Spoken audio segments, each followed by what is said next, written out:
स्वागत है बच्चों आपको ज्ञान सागर कोचिंग क्लासेस के हमारे यूट्यूब चैनल और ज्ञान सागर कोचिंग क्लासेस ऐप पर। हम लोग बच्चों लाए हैं एक बैच जिसका नाम है सफलता सूत्र बैच 2027। बच्चों ये आपको ज्ञान सागर कोचिंग क्लासेस ऐप पर वो सारी classes, recorded classes, PDF notes, वो सारी क्लासेस आपको वहां पे मिल जाएंगी, जो जिसका मात्र प्राइस है बच्चों 199 रुपये। इससे आपको पूरे 12 मंथ का 1 साल का कोर्स मिलेगा, जिसमें पीडीएफ नोट्स और सारे क्लासेस मिलेंगे। ये बैच बच्चों सफलता सूत्र बैच है जो 10 मार्च को शुरू होने जा रहा है। आप उसमें जाकर बच्चों यूट्यूब पर ऐप पे जाके आप डेमो देखिए। डेमो में देखिए कि किस प्रकार का सभी सब्जेक्ट को पढ़ाया जा रहा है। वहां पे आपको क्या सिर्फ किताबी ज्ञान दिया जा रहा है या फिर और अलग से एक्स्ट्रा नॉलेज दिए जा रहे हैं। बच्चों इसमें सफलता सूत्र बैच में हम आपको मैथ विषय को पढ़ाएंगे बच्चों, जो मेरा नाम है विकास कुमार, विकास सर से जाने जाते हैं। और बच्चों हम लोग गणित के बारे में, गणित के जड़ के बारे में जानेंगे। ये नहीं कि सिर्फ क्लास 10 तक का आपका सीमित रहेगा। हम ऐसा कॉन्सेप्ट सीखेंगे बच्चों गणित का जो आपको कॉम्पिटेटिव एग्जाम जैसे कि रेलवे, एसएससी, ये सारे एग्जामों, स्टेट एग्जाम है, बिहार पुलिस, दरोगा, ये सब में गणित के प्रश्नों को पूछा जाता है। तो आप वहां भी आप यदि कॉन्सेप्ट क्लियर हो तो आप आराम से उन सवालों को बना सकते हैं। तो बच्चों हम लोग सफलता सूत्र बैच में क्या खासियत है, सबसे पहले जानिए कि क्या खासियत है, इस बैच का नाम सफलता सूत्र क्यों रखा गया। सफलता सूत्र बच्चों कि आपको इसमें सफलता होने का सूत्र बताया जाएगा कि कैसे आप 400 प्लस, 450 प्लस स्कोर कर पाए अपने बोर्ड एग्जाम, बिहार बोर्ड के जो क्लास 10 का एग्जाम है उसमें अगले साल 2027 के लिए कैसे प्रिपेयर हो पाए। तो इसमें बच्चों ये नहीं कि आपको सिर्फ बुक के बारे में बताया जाएगा, अलग से सवाल को बताया जाएगा, ताकि एग्जाम ओरिएंटेड सवाल को बताया जाएगा किस प्रकार से एग्जाम में प्रश्नों को पूछा जाता है और किस प्रकार से तो प्रश्नों को टैकल किया जाता है, कैसे प्रश्नों को हल किया जाता है। क्योंकि बच्चों देखिए गणित के जो सवाल हैं 100 ऑब्जेक्टिव रहता है, जिसमें आपको 50 क्वेश्चन को हल करने रहते हैं, जो 50 मार्क्स का होता है। 30 है जो बच्चों लघु रहता है, शॉर्ट क्वेश्चन, जिसमें आपको 15 टैकल करना रहता है, यानी ये 30 मार्क्स का हो गया। 8 क्वेश्चन बच्चों दीर्घ क्वेश्चन रहता है, जिसमें 4 टैकल करना रहता है, 5-5 मार्क्स का, यानी ये टोटल आपका 100 मार्क्स का जो गणित का एग्जाम होता है बोर्ड में, वो है ये 100 में से 50 से जो ये क्वेश्चन को टैकल करना रहता है, और 30 में से 15 को लघु, और 8 में से 4 दीर्घ को। तो बच्चों ये सारे बातों को बताया जाएगा आपको, ना कि सिर्फ क्लासेस कराया जाएगा, और कैसे एग्जाम में बोर्ड में बैठना है, किस प्रकार से प्रश्नों को हल करना, किसको छोड़ना है, किसको बनाना, ये सारी चीजों को आपको इस सफलता सूत्र बैच में बताया जाएगा।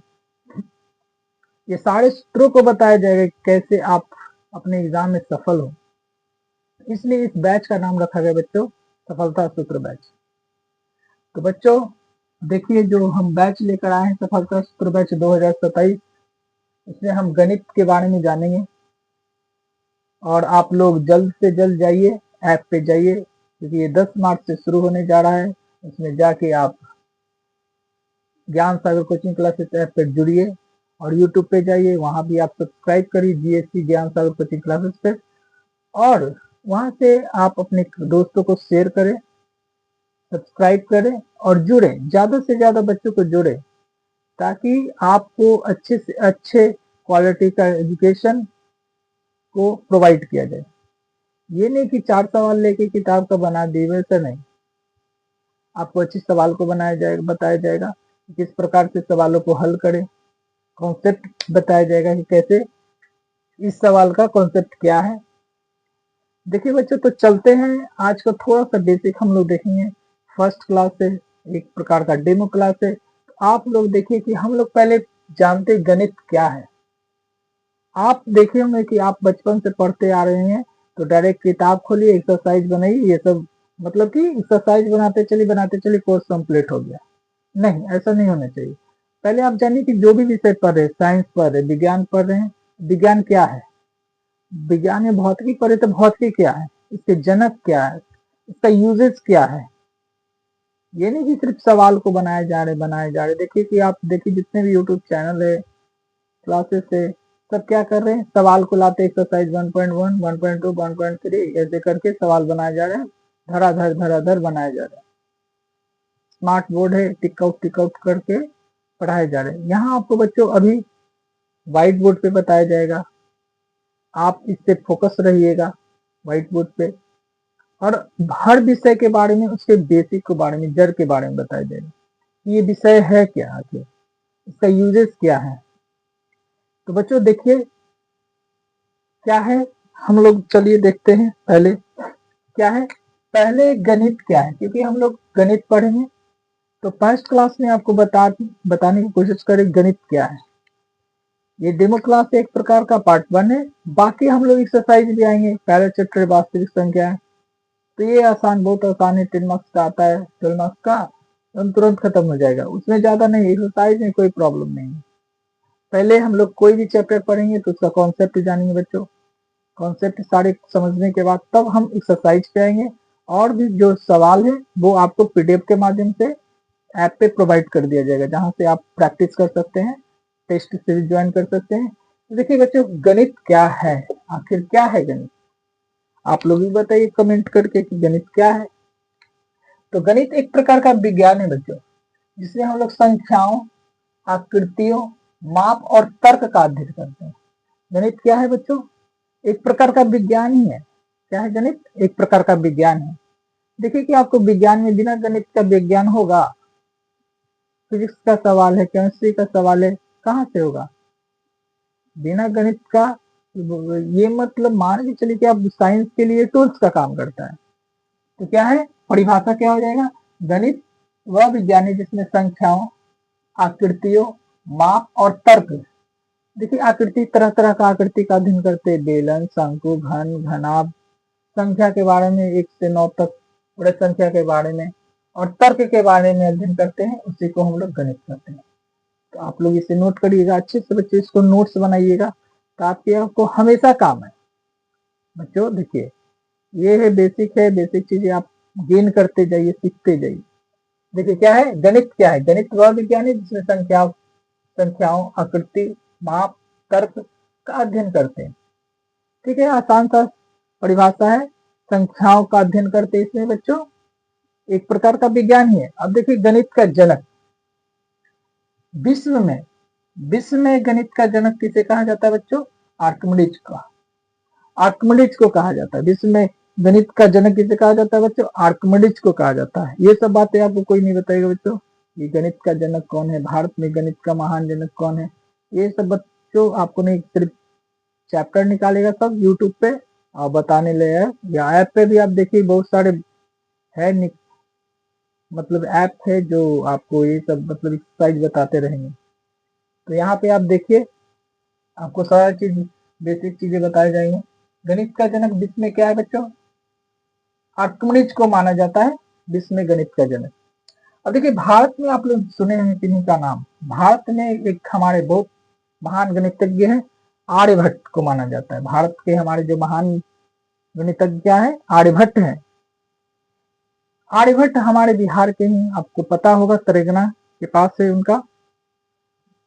भारत के महान वैज्ञानिक ये गणितज्ञ क्या है, आर्यभट्ट है, को माना जाता है। अब उनका क्या क्या योगदान है बच्चों, तो जब बच्चों तब संख्या 1 से 9 तक था, जब संख्या 1 से 9 तक था, 2 3 4 5 6 7 8 9 तक था, तो शून्य किसने दिया बताइए आप लोग, तो शून्य के बारे में किसने बताया, हमारे आर्यभट्ट जी ने।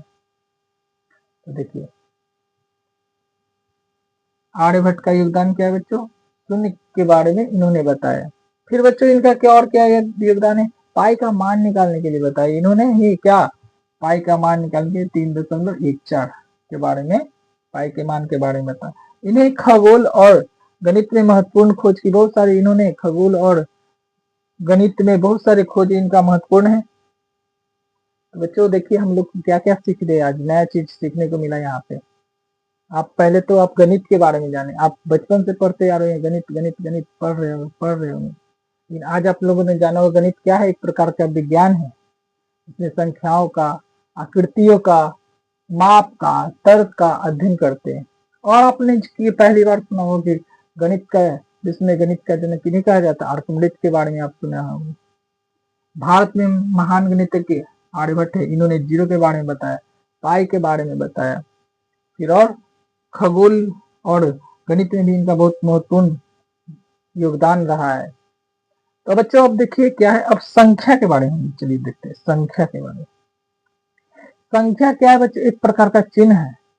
देखिए क्या है संख्या, संख्या वह गणितीय चिन्ह है, क्या है, गणितीय चिन्ह है जिसके द्वारा हम गिनती, माप और मात्रा व्यक्त करते हैं। मतलब संख्या क्या है, एक गणितीय चिन्ह है। जैसे आप हिंदी में देखिए, हिंदी में पढ़ेंगे 1 2 3 4 5 6 ऐसे करके पढ़ेंगे। वे ये एक प्रकार का भी चिन्ह है बच्चों। क्या है संख्या, क्या है, वह गणितीय चिन्ह है जिसके द्वारा हम गिनती, माप और मात्रा व्यक्त करते हैं। इन सब में हम क्या करें, गिनती करें, इस चीज का माप कर रहे हैं, है ना। माप करने के लिए जैसे क्या क्या है, 1 2 3 4 5 6, इसका मतलब देखिए बच्चे ये भी सब सीख लीजिए। ऐसे डॉट डॉट का मतलब 100, मतलब इसके आगे भी संख्या 7 8 9 10 जहां तक इन्फानाइट तक है, ये संख्या हो गया बच्चों। अब देखिए बच्चों, संख्या के बारे में आप लोगों ने जाना, संख्या वह गणितीय चिन्ह है जिसके द्वारा हम गिनती, माप और मात्रा व्यक्त करते हैं। ठीक है, अब देखिए बच्चों आते हैं संख्या में। देखिए यहाँ पे आप देखिए, अब यहाँ से आप चलिए देखते हैं संख्या क्या है, नंबर। नंबर के बारे में देखिए, नंबर दो प्रकार के, संख्या दो प्रकार के हैं। क्या, एक वास्तविक संख्या, दूसरा है काल्पनिक संख्या। तो बेसिकली बच्चों हम लोग पढ़ना है 10th में वास्तविक संख्या। काल्पनिक संख्या जब आप साइंस लीजिएगा, गणित से आईएससी करिएगा, तब आपको उसमें कॉम्प्लेक्स नंबर एक चैप्टर आता है, उसमें हम लोग पढ़ेंगे काल्पनिक संख्या के बारे में। काल्पनिक संख्या का बच्चों मतलब हो गया रूट अंदर -1, इसके बराबर होता है आई। काल्पनिक संख्या आई जो इमेजिनरी नंबर, इसको बोलते हैं इमेजिनरी नंबर। ठीक है, इसी का नाम है आयोटा। आयोटा का नाम क्या है बच्चों, आयोटा। यानी जब आई का स्क्वायर हो जाएगा तो -1 हो जाएगा, यानी रूट अंडर में -1 हो तो ये क्या हो गया, काल्पनिक संख्या हो गया। क्या हो गया बच्चों, काल्पनिक संख्या। तो ये बातें आपको 11th में पढ़ना है, जब आप साइंस लीजिएगा गणित से तो आप 11th में इसको पढ़ना है। बट हम लोग क्या पढ़ना है बच्चों, वास्तविक संख्या है, जो आप चैप्टर 1 होगा गणित के, चैप्टर 1 क्लास 10 का गणित चैप्टर 1 वास्तविक संख्या। तो वास्तविक संख्या में क्या है, अब देखिए बच्चों, ये एक फ्लो चार्ट के माध्यम से आपको समझाना चाह रहे बच्चों। इसका सारे को हम डिफिनेशन लिख देंगे, पार्ट बाई पार्ट सबको लिख देंगे, आप घबराइएगा नहीं। बस एक फ्लो चार्ट दे दिए, फ्लो चार्ट के माध्यम से आपको एक माइंड में बन जाएगा, इसके माध्यम से आपको सारे लेवल को समझ में आ जाएगा। इसलिए आपको फ्लो चार्ट से समझाना चाह रहे। संख्या तो आप लोग समझ गए। वास्तविक संख्या देखिए, वास्तविक संख्या, वास्तविक संख्या में आपका आ जाएगा एक पढ़ में, एक अपढ़ में। वास्तविक संख्या में क्या आ जाएगा, पढ़ में और अपढ़ में। यानी कि वास्तविक संख्या को बच्चों आर से हम लोग रियल नंबर भी बोलते हैं, जैसे आर से मतलब वास्तविक संख्या का मतलब हो गया बच्चों, जो ये संख्या रेखा है इसमें आपको सभी संख्या आ जाएगा, 0 1 2 3 -1 -2 -3, इसमें आप रूट भी दे सकते हैं। तो ये -इंफिनिटी से +इंफिनिटी, यानी जो आर है, जो रियल नंबर है, क्या होगा सेट में -इंफिनिटी टू +इंफिनिटी, यानी R belongs to -infinity to +infinity. मतलब ये सभी मान, मतलब कि -इंफिनिटी रियल नंबर भी आ जाएगा, रेशनल नंबर, ये रेशनल नंबर में पूर्णांक भी आ जाएगा, फ्रैक्शन भी आ जाएगा, अपर में भी आ जाएगा, पढ़ में भी आ जाएगा। यानी कि वास्तविक संख्या में सारे नंबर आ जाएंगे, -इंफिनिटी टू +इंफिनिटी। इसको रीड करते हैं, पढ़ते हैं, R belongs to -infinity to +infinity. ठीक है, देखिए ये सब बातें आपको है जो अभी, ये सब बातें है जो 11th क्लास में आएगा, या फिर कोई टीचर है जो बेसिक पकड़ हो गणित का, वो सब ये सब बताएगा, सब नहीं बता पाएगा। ठीक है, तो देखिए वास्तविक संख्या यानी रियल नंबर है, जो रियल नंबर इसको बोलते हैं। उसमें आ जाएगा पहले बच्चों आपको पढ़ संख्या आ जाएगा, तो क्या आ जाएगा पढ़ यानी रेशनल नंबर, रेशनल नंबर आ जाएगा। और ये हो गया बच्चों अपरिमेय संख्या मतलब इरेशनल नंबर आ जाएगा। ठीक है बच्चों, तो ये पढ़ संख्या मतलब आप लोग पढ़े, देखिए ये सब कुछ फ्लो चार्ट है अभी, फिर हम आपको पार्ट बाय पार्ट सबका डेफिनेशन विथ एग्जांपल मतलब सारे के एग्जांपल के साथ वो सब आपको कराया जाएगा यहाँ पे। अब देखिए पढ़ संख्या मतलब जो पी बाई क्यू के रूप में मतलब 1 2/3 -1/2 जीरो भी वो पढ़ संख्या बाबू, ये 0/1 होता है ना, तो पी बाई क्यू के फॉर्म में है, इसलिए ये भी पढ़ संख्या होगा। अपरिमेय संख्या मतलब बच्चों √2 √3 5 एक अपरिमेय संख्या है। तो ये पढ़ने, अब देखिए पढ़ने को दो भाग में काट देते हैं हम लोग, क्या फ्लो चार्ट के माध्यम से पढ़ने को दो भागों में, एक हो गया पूर्णांक, एक हो गया भिन्न। भिन्न मतलब फ्रैक्शन जो है वो भी बटा के फॉर्म में रहता है, मतलब 1/2 3/4 5/6 ये सब क्या फ्रैक्शन है, भिन्न है। अब ये पढ़ने में देखिए पूर्णांक में आ गया, पूर्णांक में बच्चों आगे धनात्मक संख्या है और ऋणात्मक, ऋणात्मक और धनात्मक के बीच में संख्या, ऋणात्मक मतलब -1 -2 -3 1 2 माइनस ये हो गया -4 -5 ये सब हो गया बच्चों, आपका क्या हो गया ऋणात्मक संख्या है। अब ये क्या है बच्चों धनात्मक संख्या, मतलब कि 1 2 3 4 5 6 ये सब क्या हो गया धनात्मक पूर्णांक बोल सकते हैं इसको। अब यहाँ पे जितने भी धनात्मक पूर्णांक है इसी को क्या कहेंगे बच्चों प्राकृत संख्या कहेंगे। जितने भी धनात्मक पूर्णांक बच्चों उसको क्या कहेंगे प्राकृत संख्या कहेंगे। देखिए आप कितना अच्छे से, देखिए आपको फ्लो चार्ट के माध्यम से बताया गया है बच्चों, आप इसे अच्छे से नोट करिएगा, साफ से नोट करिएगा, फिर हम आपको सारे को एक डायग्राम डिफिनेशन को अलग अलग करके अलग अलग तरीके से सबको सजा के लिख देंगे ताकि आपको हमेशा काम आए। अब देखिए इसी में हम जीरो यदि लगा दे 1 2 3 4 5 6 डॉट डॉट डॉट करते तो ये हो जाएगा आपको बच्चों पूर्ण संख्या हो जाएगा। क्या हो जाएगा इसको बोलेंगे पूर्ण संख्या यानी कि होल नंबर। क्या बोलेंगे इसको होल नंबर बोलेंगे। ठीक है क्या बोल देंगे होल नंबर। तो देखिए बच्चों हम लोगों ने ये एक बेसिक बहुत ही बेसिक कॉन्सेप्ट सीखा, गणित के बारे में जाना। अब इसका यूजेस के बारे में, देखिए गणित का यूज आप कहीं भी जाइए गणित का यूज है, आप अस्पताल में जाइए वहां पे गणित का यूज है, मार्केट में जाइए सब्जी लाने जाइए वहां पे गणित का यूज है, जहां जाइए आपका गणित का यूज है, यानी बिना गणित का लाइफ है ही नहीं समझिए। तो टेम्परेचर मापते तक गणित का रहता है, नंबर रहता है उसमें, सेल्सियस डिग्री में रहता है। आप सब्जी लाने जाइए तो किलो में रहेगा नंबर, वो वहां भी नंबर आ जाएगा। डॉक्टर के यहाँ जाइए तो रेट लिखेगा, चार्ज लिखेगा, वो सब नंबर में रहेंगे। डेटा वो देगा वो भी रहेगा। बैंक में जाएगा गणित का यूज आएगा। तो यानी कि गणित है जो हमारे लाइफ से जुड़ चुका है। तो ये सब बातें आपको बताए, यूजेस भी बताए, फिर आपको परिभाषा के माध्यम से भी सिखाए, ये फ्लो चार्ट बना के आपको संख्या के बारे में बताए। अब हम लोग बच्चों कुछ और भी सीखेंगे, इन सारे बातों को परिभाषा को अभी हम फिर से नोट कर देंगे, आप लोग लिखिएगा। पहले इतना आप इसको नोट कर लीजिए अच्छे से, ठीक है नोट करिए आप लोग, फिर देखते हैं।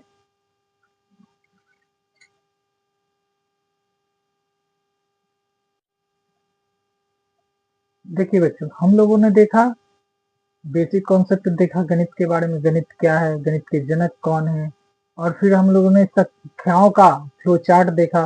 फ्लो चार्ट से के माध्यम से बच्चे एक माइंड मैप बन जाता है हमारे दिमाग में, तभी संख्या क्या है, वास्तविक संख्या क्या है, पढ़ संख्या क्या है, अपढ़ में क्या है, वो चीजें हम लोगों ने देखा। अब देखिए अब पार्ट बाई पार्ट हम सभी संख्याओं के बारे में परिभाषा के साथ एग्जाम्पल के साथ आपको बताएंगे। बच्चों चैप्टर में डायरेक्ट जाना सही नहीं होता है, डायरेक्ट आप चैप्टर में चल जाइएगा, सवाल सिर्फ बना के रह जाइएगा, उसके बारे में आप नहीं जान पाइएगा। तो इसलिए बच्चों पहले कॉन्सेप्ट पे जाइए। कॉन्सेप्ट देखिए क्या क्या बेसिक से देखते हैं। पहले कह रहा है बच्चों प्रकृत संख्या। प्रकृत संख्या क्या है बच्चों, प्रकृत मतलब नेचर, नेचर से हमें क्या प्राप्त हुआ?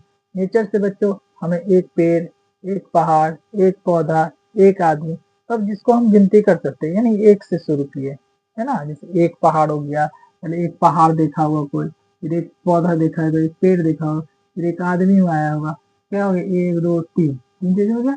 यानी कि बच्चों प्रकृति से जो प्राप्त हुआ है, प्रकृति से क्या प्राप्त हुआ? एक, दो, तीन, चार, पांच, ऐसे ऐसे ऐसे है, मतलब अनंत तक जा रहा है।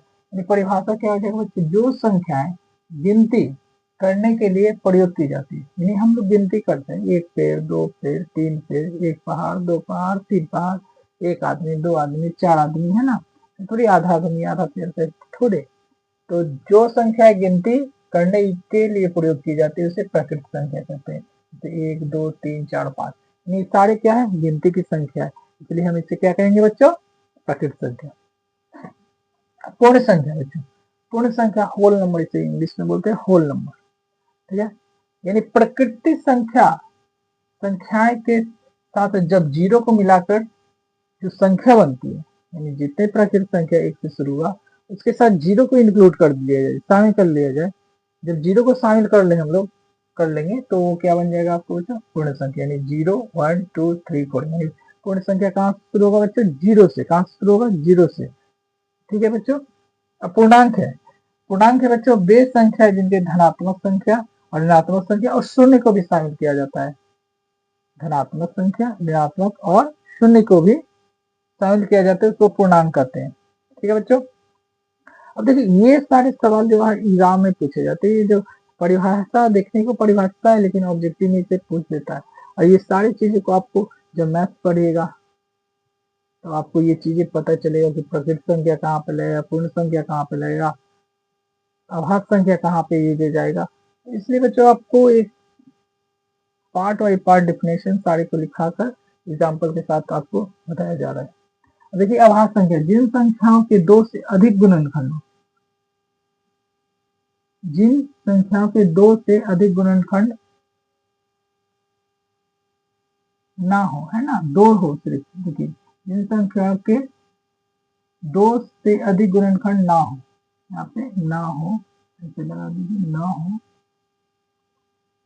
उसे अभाज्य संख्या कहते हैं। जैसे दो से अधिक मतलब देखिए दो का गुना अभाज्य गुणनखंड क्या हो जाएगा? दो गुना एक, दो। या फिर हम ऐसे भी बच्चे जान सकते हैं, ऐसी संख्या जिसका सिर्फ एक से कटे और दो से, एक से और खुद से कटे, एक से और खुद से। या फिर हम लोग कह सकते हैं जिसका गुणनखंड क्या हो? खुद हो और एक हो, खुद हो और एक हो, तो वो क्या हो जाएगा? अभाज्य संख्या। जैसे दो का क्या है? दो है। तीन का देखिए, तीन का क्या है? तीन खुद और एक, यानी ये अभाज्य संख्या। जैसे सात, सात का सात गुना एक, ये जैसे चार रहेगा ना बच्चों, तो देखिए चार का दो, दो एक, यानी दो से अधिक हो गया तो ये अभाज्य नहीं होगा बच्चों, ये पे अभाज्य नहीं होगा। तो अब इसी में आप देख लीजिए कि सबसे छोटी अभाज्य संख्या क्या होगा बच्चों? दो हो गया सबसे छोटी अभाज्य संख्या। दो अंकों की सबसे छोटी अभाज्य संख्या क्या हो गया बच्चों? 11 हो गया। तो ऐसे आप जानते होंगे, ऐसे नोट कर लीजिएगा, 1 से 100 के बीच में कुल 25 अभाज्य संख्या है। 1 से 100 के बीच में कितने बच्चों? 25 अभाज्य संख्या है। ये बच्चे ध्यान रखिएगा। देखिए संयुक्त संख्या, कंपोजिट, जिन संख्याओं के दो से अधिक, इसमें देखिए इसमें होगा, जिन संख्याओं के दो से अधिक गुणनखंड होते हैं उसे संयुक्त संख्या कहते हैं। जैसे चार, तो ये चार का क्या हो गया? दो गुना एक, ये चार का आ गया, दो से अधिक अभाज्य गुणनखंड होगा, यानी ये क्या है? संयुक्त संख्या है। छह, छह को लिखेंगे दो, तीन, एक, यानी दो से अधिक है, तो बच्चों ये क्या हो गया? संयुक्त संख्या हो गया। यानी दो से अधिक जिसके गुणनखंड निकले वो संयुक्त संख्या, केवल दो गुणनखंड निकले वो क्या होगा? अभाज्य संख्या। सहभाज्य बच्चे, ये देखिए खूब आता है एग्जाम में। ये दो ऐसी संख्याएं जिनका महत्तम समवर्तक यानी एचसीएफ एक के बराबर हो, दो ऐसी संख्या जिनका महत्तम समवर्तक एक के बराबर हो, उन्हें क्या कहेंगे? सहभाज्य कहेंगे। इससे बच्चों देखिए दो तीन सहभाज्य, क्योंकि इसका महत्व एक आएगा। चार पांच सहभाज्य, इसका महत्व एक आएगा। सात दो सहभाज्य, क्योंकि इसका महत्व एक आएगा। अब चेक कर लेते हैं, जैसे दो तीन, तो दो गुना एक, तीन गुना एक, देखिए दोनों में कॉमन क्या है? एक है, तो एचसीएफ क्या हो गया इसका? एक हो गया। यानी एचसीएफ एक हो गया, इसका मतलब ये संख्या क्या है? जोड़ा क्या है? तो बच्चों देखिए हम लोगों ने पहले हम लोगों ने गणित के बारे में जाना, उसके जनक के बारे में जाना, फिर संख्याओं का फ्लो चार्ट देखा, अब संख्याओं का ये पूरे प्रकृति संख्या, पूर्ण संख्या, पूर्णांक संख्या, आभास संख्या, संयुक्त संख्या और सवाचक संख्याओं के बारे में हम लोगों ने जाना। तो ये बच्चों आपका एक प्रकार का डेमो फर्स्ट क्लास था। अभी हम लोग चैप्टर में अभी और संख्याओं के बारे में जानेंगे, पढ़ने संख्या, अपढ़ने संख्या, तब जाके चैप्टर में आएंगे तो आप तब आपको जाके बहुत मजा आएगा सॉल्व करने में। सवाल को सॉल्व भी करिएगा और कुछ सीखने को भी ज्ञात होगा, आपको सीखिएगा भी कुछ। तो ठीक है बच्चों, मिलते हैं नेक्स्ट वीडियो में। धन्यवाद, जय हिंद।